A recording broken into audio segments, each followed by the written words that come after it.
ஒரு அழகான கிராமத்தில் கார்த்திக் என்ற ஒரு சிறுவன் வசித்து வந்தான். அமைதியான, கனிவான 10ஆம் வகுப்பு வகுப்பில் மிகவும் புத்திசாலி மாணவன். ஆனால் அவனிடம் ஏதோ ஒரு அசாதாரணம் இருந்தது.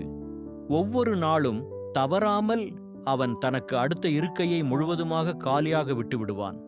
அவனது வகுப்பு தோழர்கள் அடிக்கடி அவனை கிண்டல் செய்து, ஏய், அது ஒரு பேயா, அல்லது கற்பனை நண்பனா, அல்லது சில சமயங்களில் காதல் தோல்வி இருக்கையா என்று கூட கேலி செய்வார்கள்.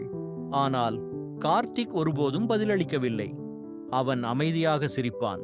ஒரு நாள் பெற்றோர் ஆசிரியர் சந்திப்பின் போது அவனது ஆசிரியர் இறுதியாக ஆர்வத்துடன், கார்த்திக், ஏன் இந்த நாற்காலியை எப்போதும் காலியாக வைத்திருக்கிறீர்கள் என்று கேட்டார்.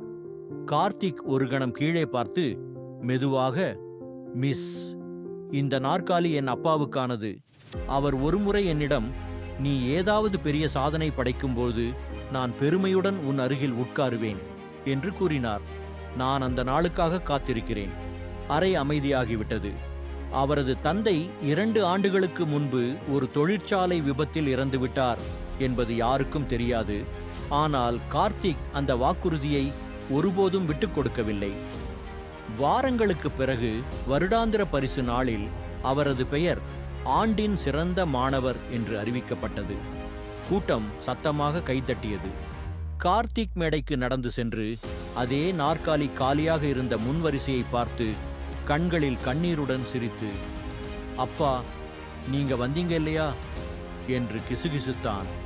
ஏனென்றால் சில நேரங்களில் காதலுக்கு இருப்பு தேவையில்லை, வெறும் நம்பிக்கை மட்டுமே.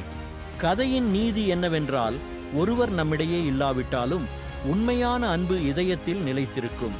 அவர்களின் வார்த்தைகளை நம்புவது பெரிய சாதனைகளை சாதிக்க நமக்கு பலத்தை தரும்.